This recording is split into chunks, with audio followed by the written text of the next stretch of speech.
So today we are going to deal with EM algorithm. It's the last topic in your module 3. Let's make this algorithm very simple with some of the real world examples that we encounter. Okay. So EM algorithm is about the expectation maximization algorithm. Expectation maximization algorithm with K Gaussian data points. Okay. I'll tell you what Gaussian is. Okay. So K Gaussian data points. It was being proposed by Dempster.et.al, which means there are other 3 more professors who have actually worked on with it. These researchers, research scholars, they have quite worked on it to come up with in 1977. It is a widely used approach to learning in presence of unobserved data. In case you have certain unobserved data or missing data or certain attribute values are not given to you and you do not know how to cluster them, okay, at that point, at that instances, this EM algorithm is very helpful.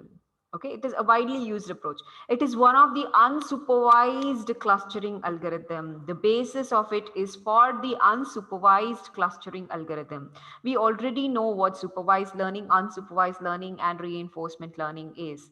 Unsupervised learning is where you have only the data points given to you without the target values, without the labels or the target values. We do not have that. With only the data points, we try to cluster them into groups. Clustering is the main point with respect to unsupervised learning algorithm. Okay, so normally this is just a introduction like how clustering works. Okay, clustering, you have hard clusters and soft clusters. Hard clusters is basically I will directly tell this is what is this, or example is um, this subject machine learning belongs to 7 semester students. Okay, or the seven, I can clearly classify them, telling that there are 2 different categories of it. Okay, when I take the name list of your class, I can directly tell, okay, this person belongs to the boys category, this person, these are boys, these are girls. I can directly specify them and put it into their clusters, the boys cluster and the girls cluster, by looking at the name and USN number. Okay, so this is what we normally call it to be as hard clustering. There's no overlap of clusters observed. Okay, whereas soft clustering is an example where I previously quoted also. I am quite interested, okay? A student is quite interested in sports. A student is quite interested in co-curricular activities. A student is again interested in academics as well, okay? The 3 clusters, I have 3 different clusters, but the student who are interested in 2 or more, they fall into the other categories as well. So there's a subset that creates, okay? When I tell there's an overlap between, in the sense, the subset where I can specify these are the students who are really interested in sports as well as in academics. These are the students who are interested in academics as well as co-curricular activities. There are intersections. It means there are overlaps of data points. That type we call it to be as soft clustering. Okay, hard clustering is you directly assign those into those buckets, into those clusters. Okay, that is hard clustering, whereas soft clustering is it does an overlap of data that you observe. Okay, that is about your soft clustering. Okay, normally when I tell clusters, right, data points, how are these data points generated? Normally when I take random data points or real data, real values, okay, they're basically with respect to called as a generative model. It's a model where we try to come up with those data points. Suppose you want 1,000 data points. Would you keep entering 1,000? So and so value, so and so value. You want lakhs together. Okay, how do you generate those data points? Okay, then normally it is through Gaussian or binomial or multinomial generative models. So when I tell Gaussian, okay, it's nothing but we have already seen what Gaussian is. Okay, it's a bell curve. Remember the bell curve that we had? We created a bell curve. There was a mean value and there was a standard deviation value to that. The mean is going to be the center of those data points, and the standard deviation is from the point to the mean. What is the difference that we used to get to know? The mean and the standard deviation, they are nothing but Gaussian points, Gaussian data points, okay, or multinomial data points. These are generative models where we can generate more data points for that. Okay, And the parameters normally, as I told, it's the mean and covariance. When it is unknown to you, you can identify them, okay, because you already know which cluster it belongs to. You can easily calculate the mean and standard deviation of that. Even if you don't know which cluster it belongs to and you have the mean and standard deviation of that, along with those values, you can actually cluster the corresponding data points into those clusters, okay. So as we go ahead, I have an observations, like I'm going to create an example over here. Estimating means of K Gaussians. Okay. K Gaussians are, K, it tells you the number of groups. Okay. I have two groups of Gaussians that I'm going to create. Okay. I am highlighting it with red and blue over here for your identification. Okay. Let's make it very simple and clear. They're telling x1, x2, x3, so on up to xn are the what do you call balls. Okay, I'll just specify them as balls. Okay, so what I'm doing here is I have to create such a way that I'm going to segregate these into two different buckets, telling the bucket red and the bucket blue. Okay, I want to specify them and put them into those clusters, okay, two separate clusters. So when I'm doing that, what I do is K is the number of groups. So I'm telling two Gaussians with unknown mean and standard deviation. There's no mean and standard deviation that's given. I just have those balls. I have a mixture model now. I have the red and the blue balls. For me, when I look at it, okay, I have a bucket of balls. Okay, what do I do? Okay, red, I'll throw it into the other. Okay, blue, I'll throw it into the other bucket. I can do that because I know the color of it. I know how the shape of it is. Obviously, all the balls are going to be round. Okay, I'm not worried about the size of it for now, but I'm just coloring based on the color. I'm just differentiating and I'm putting it into two different buckets. Okay, so I don't know the mean or the standard deviation of that. I just only know is the color. Okay, based on that, I'm just going to drop it out into those buckets. Okay, what we're telling is we know the source of each observation. We know from where did it come. That's what I'm telling. I have a blue and I have red. The source of observation is the color here. And I'm going to put it into those. I don't know its mean and standard deviation value. Okay, now what I do over here is, let's come to this example. Okay, these are the values that it is there. Okay, and they're telling, okay, this blue color, all of these data points fall within this bucket. Okay, and the red points are going to fall within this bucket because here there are few more red values that you observe. So the red values are going to form within this bucket. Okay, there are two buckets that we consider. Okay, now I know the data points where it comes from. Okay, that is the blue or the red Gaussians. Now it is very easy for me to calculate its mean because I know its starting point and the ending point. Because when I know these things, suppose I have this to here, I know it's starting and ending points. It means that I am very clear, okay, where these data points are coming from. Okay, so when I know this particular thing, it is very, very easy for me to calculate the mean and standard deviation. Because how do I calculate the mean? The number of data points I'm going to add. Imagine the same linear regression line. We had the data points given X and Y value. How did you calculate the mean? By adding all of those values divided by the total number of values, right? The similar analogy will be applying over here. I have, these are the total data points, X1, X2, X3, X4, and X5. I'm going to add all of these values and I'm going to divide by those values. So that's what I'm going to calculate the mean of blue by X1, X2, so on up to Xn divided by the total number of blue balls that I had. We know that. So similar analogy, I'm applying the mean value here. To calculate the standard deviation, I know if I get to know the mean value of that, the center value of my distribution, I get to know that. Is it not more, easy for me to identify the distances between those points? How do I identify the distances?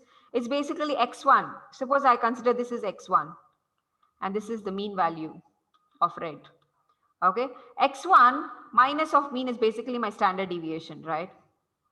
So X1 minus of mu r whole square plus so on up to X5 minus, it's going to be minus here, I'm sorry, minus mu r the whole square divided by the total number of blue values or total number of red values in our example that we are going to consider. So I can calculate if I know, okay, the bucket wherever, okay, I have all the clusters. In those clusters, I just have those data points being placed in those clusters. By taking those data point values itself, I can calculate the mean and standard deviation of it. That's what I've written away. It is very easy to calculate the mean and the standard deviation.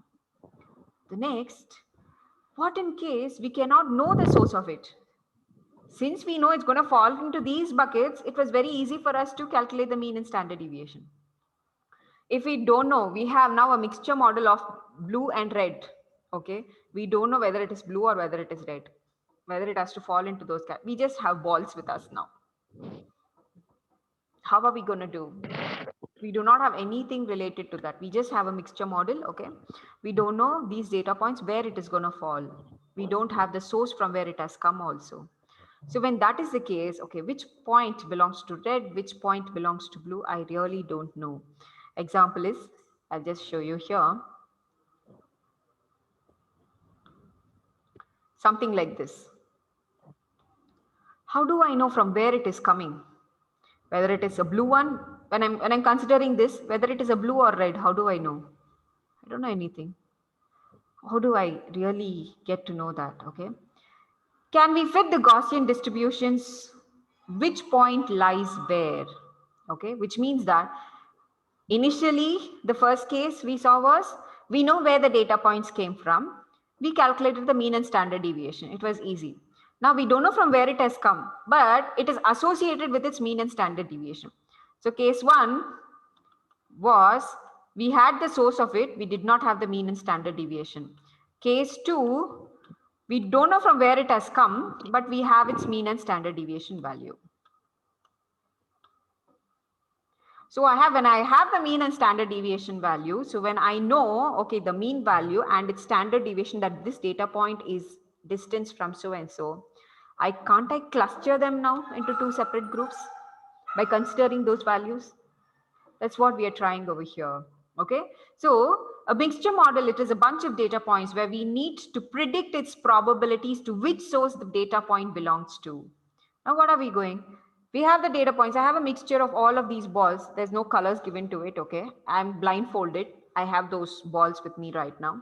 Now I have to take, okay, what is the problem? When I'm taking one ball, I'll tell what is the probability of this ball belonging to the red bucket? What is the probability of this ball belonging, the same ball might be belonging to the blue bucket? This is only identified when we really have the mean and the standard deviation values. Okay, so it is only possible if we know the parameters of Gaussians, which is the mean and the standard deviation. So how do we guess that? So basically we can go ahead identifying that with respect to these values. Okay, so I know the mean and standard deviation. For each data point, there's a mean and standard deviation value that has been given to me. So along with that, I will categorize and put it into those buckets. So what we do is we can guess whether the data point is more likely to be red or blue by identifying the probabilities of this. How am I going to do?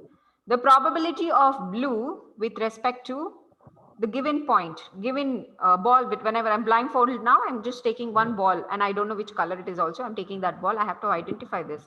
So to identify that, I know the mean and standard deviation of it. So what I will do, I will identify first its mean and standard deviation by the maximum likelihood option. Okay, with maximum likelihood, I take up 1 divided by, we have already seen this equation in logistic regression and linear regression as well for the bell curve. Okay, so it was 1 divided by square root of 2 pi sigma square into e to the power of minus 1 divided by 2 pi square into xi minus mu the whole square. Okay, xi is the data points and mu is basically the mean value that's given, and I have the standard deviation value also. So I'll get that bell curve now. So I have got these two bell curves. Now I have to identify what is the probability of it. The probability of this ball that I'm considering with respect to blue can be, I'm going to take the probability of that value with respect to blue, the maximum likelihood, into the prior knowledge of it divided by P of xi bar b into P of b, because see, this is the total values, the two possible. So I'm going to divide it by the average, by the value of it. So I'm going to get the average of it. Okay, so probability of with respect to blue, probability of with respect to A. So A is red over here. Okay, you can consider A to be as red balls or blue balls. So when I do this, I can easily categorize them into two different things because I know the mu and standard deviation. So I get the bell curve. From the bell curve, it is it is very, very easy for me to tell, okay, the probability of this going to be fallen into this, probability of this, the ball which goes into the red bucket, I can easily differentiate because I know the mu values and the standard deviation. I'll drop them into those corresponding buckets. This is what it happens with your k-means algorithm also. You identify the mean and the standard deviation of it. Based on the mean and standard deviation, your k-means algorithm also depends on the same strategy. You put them into their respective buckets. But the means here is, in k-means, it's a hard classification. You correctly tell it falls to this bucket, it falls to this bucket. The hard classification or the hard clustering is happening with k-means algorithm. Whereas with respect to the expectation maximization algorithm, the EM algorithm, it is very soft clustering that happens. You can have overlapping values also with respect to this. So if I go ahead, let's just come. We have already seen the backup of all of these things. Now what basically, why are we trying all of these things is to get the maximum hypothesis, likelihood hypothesis that best fits the solution. Okay, so that basically happens with respect to when I minimize the errors, because when I'm dropping them into the particular clusters, okay, when I'm dropping them into the particular clusters, I have to make sure that they are classified or they are clustered correctly, not clustering something which is different. Okay, I have to make sure. Only when is that going to happen? Only when my mean square error is very less, right? Only when my mean square error is very less, I can only do that at that time. Okay, that's what I'm writing over here. The maximum likelihood hypothesis is the one that minimizes the sum of squared errors over M training instances. Okay, these are the argmin. I'm going to take the argmin of xi with respect to mu. Basically, the initial likelihood hypothesis, I used to write it as di minus h of xi. If you remember, we used to write this di minus h of xi. It's the similar term that we are applying here also. How do I get the mean value of it? It's a summation of all of those values divided by the total number of values. It's the same. Now let's see, how does the EM algorithm works? Okay, so I've just given you an example. I'll tell you one example of how your EM algorithm works. You can correlate this.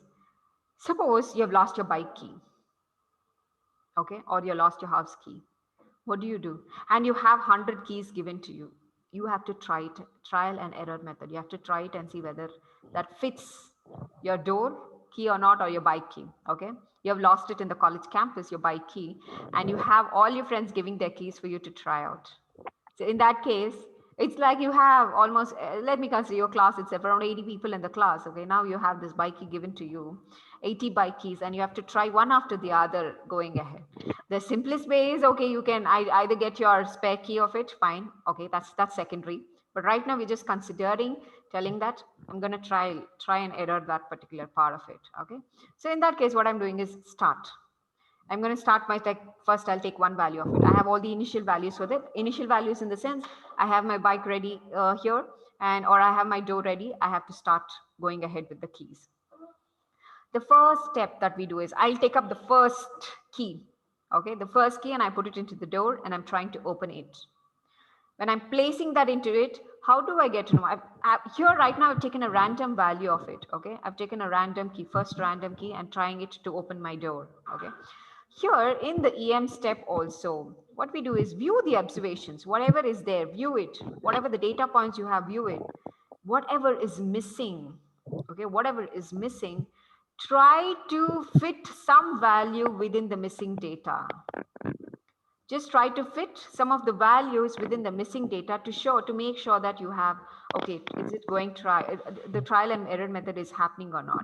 One such example again, you have a puzzle that's been given to you. For kids, you give 3x3 puzzles, right? You just break all of them and you ask them to fit it. Okay, you'll have something like this, the curves, where you try to fit that into the puzzle. Okay, when you get two sides, if there is no curves observed, which means that it is the corners, you will get to know they are the corners of the puzzle. When it is in between, you try to see the image, you try to see the other image, and you try to fit that, right? Okay, so which means you're trying out, you're identifying what is the relevant attribute value that can fit into the missing data. The similar analogy is applied here.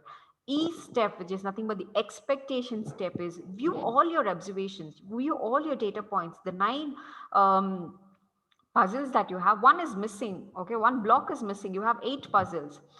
Identify those 8 puzzles, okay, what it is, okay, what is the missing value, how can you set that into it, okay, and the data is being estimated for those missing values, whatever is incomplete data. Normally incomplete data we call it to be as latent variables, okay, whatever is incomplete we call it to be as latent variables. So when something is missing over there, now I come up with some solution or a data which is approximate, or a value, something which is really close by to fitting that particular data model that I have, I'll apply that onto it, which we call it to be as the estimation step. Identifying an attribute value that is missing and coming up with a new attribute value by considering its observed data points. Observe that and see what can fit into that. That forms your estimation step. What is your M step? Estimation step, once it is getting, update the variable. Update the variable, you apply it onto it. Apply it onto it and complete the missing value. That is your M step. Maximization. Maximization is update the variable. Okay, that variable I'm putting into that location, or the key which I took, I'm putting it into the door. That is your maximization. Selecting some random value is your estimation step. Putting it into the door is your maximization step. Now I am applied it onto the door. I'm going to calculate my maximum hypothesis out of this and check out whether that is converging to a solution. What does converging mean? The difference with the actual value to the predicted value. I've tried to open it. I'm pressing it, doing this, doing that. I'm just rotating over. It still did not open. The door did not open to me. So which means that it's still the mean square error should be less. If the mean square error is not, you again recycle it to create another one more attribute. Again, you take the second key. Second key, selection of the second key is your estimation step. Placing it into the door is your maximization step. When I again turn around like this or that. So I try to get my maximum hypothesis for that. It again says, oh, it's not. Again, I repeat the step. The third key, take the third key. Try out. So the entire procedure of calculating the estimation, the maximization, converging to a solution or converging to the given problem statement, my mean square error should be least. If that is not the case, repeat it until I get the correct predicted value, like the estimated, the missing value. Until and unless I make sure that missing value is correctly fit to the solution, we keep on repeating it. Finally, when we get it, we stop it. Obviously, when I see some door, okay, some are very talented, take the hairpin and just go around, they open the door. So in that case, you're converged to a solution with the best fit. But sure, that's again not the best fit, but still, for time being, it works, okay? So this is how your estimation, calculating it happens. This is the theoretical part. The similar, whatever we explained, we're writing it over here. Calculate the expected value, okay? E, Z of ij. Z of ij is the total number of samples that you had. That is estimated value of E of ij. Of each hidden variable Zj, whatever the value is, that's the observed data that it has, is going to be Zj. Assuming the current hypothesis, the mu1 and mu2, because I have two Gaussians over here, mu1 and mu2, okay, holds. Whatever I'm going to do, the missing data for that, I'm going to estimate the values. I'm making sure that for the current hypothesis of mu1 and mu2, it holds, okay? And calculate a new maximum likelihood hypothesis. Because I took up a new variable and I inserted onto it, estimated onto it, I have to calculate the new maximum likelihood hypothesis for that. Calculate the new maximum likelihood hypothesis, which I'm writing it as h dash of mu1 dash, mu2 dash, assuming the value taken by each hidden Zj, the value that we are applying onto it, is its expected value. It means it's correctly fitting that missing value, because we have done multiple times. You're making sure that it is fitting the expected value calculated in step 1. Then replace that particular hypothesis with the new hypothesis and iterate again. That is what we also tried. When I took the new key, when I inserted it, I tried to get its maximum level hypothesis, and I make sure if it is really suiting that, if it opens, which means I'm replacing the older key with the new key, right? The similar step is again applied over here. And this is how you estimate. It's a mathematical equation. How do you estimate? It's similar to your bell curve, but only a single part of it, where e to the power of 1 divided, I'm going to just take the power of it because these are the estimated on the data points. The data points, I have the mu and the standard deviation value. Okay, so I'm going to take this. These are my estimated values. These are my total number of mu's and the corresponding values of it. So I get this particular part. So you can see the summation below is the summation of it. So the summation part of it is basically taking the average value of it. Okay, so I've got this value. Then mu j, this particular mu j is again calculated, okay, using this, where ml is with respect to the new hypothesis, because I've changed my hypothesis. So with the new hypothesis, I'm again gonna get these values.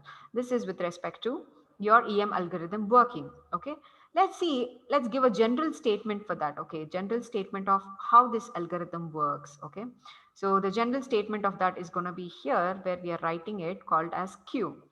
Q is basically, we are telling, okay, generally I'm generalizing it. Okay, Q is something where I'm going to come up with the hypothesis such a way that h dash with respect to h, the new instance that I've got to the old instance, we replace h dash with h, right? So what is the probability of this with respect to the older one?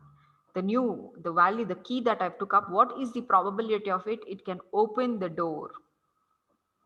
So the estimation step is calculate the probability of the new key that I've taken with respect to the old. What is the probability of it? Using the current hypothesis H and the observed data to estimate the probability distribution over Y. It's a similar analogy. If I have to tell, I have a set of data points over there. Now I'm going to fit the missing value of it. So to fit the missing value of it, I look at all of these observations and I come up with a new value. What is the probability of this new value, missing value? I've calculated that is going to fit the given model of mine, the estimation step. The similar is what I'm considering here, which we call it to be as E of ln of, you can see P of Y. P of y is basically the distribution all over the data with respect to the new value that I'm giving along with the old value. What is the probability of the new value, whatever I've got, with respect to the data distribution data points, with respect to the old value, what will be its estimated value? So this is what I'm going to give it with respect to this. And the step 2, we know maximization step. Maximization step is replace hypothesis by the hypothesis H with H dash. I'm going to replace it. So it's going to be R min of Q of H by H dash. I'm going to take this because that's the maximization function. This is the maximization function that's going to do the best value that fits, right? So that is what I'll be getting it over here. Okay, there are a few derivations that is there. Okay, derivations with respect to k-means algorithm. Okay, as I told you, the similar analogy is applied onto the k-means algorithm as well, but there you have a hard clustering that happens, not a soft clustering like the EM algorithm.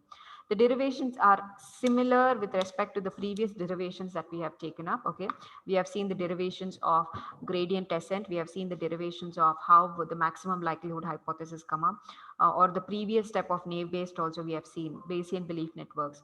Okay, the similar steps are applied. I want you to retrace, because the main reason why I'm asking you to retrace is how do you come up with deriving an algorithm. I want you to learn. Okay, so this part, that's the reason I put up here, refer k-means algorithm derivation from textbook. We have done all the previous derivations. I want you to trace the derivation now. If you have any queries, I want you to get back on this. Okay, so the derivation part, the theory part of it, since we have already done, I want you to retrace it and get back to me if you have any queries on that. It's a similar derivation, and I want you to go ahead with each and every step, what is performing, what is happening over there, and why do we assign a value to it. So I want you to go ahead with that. Okay, so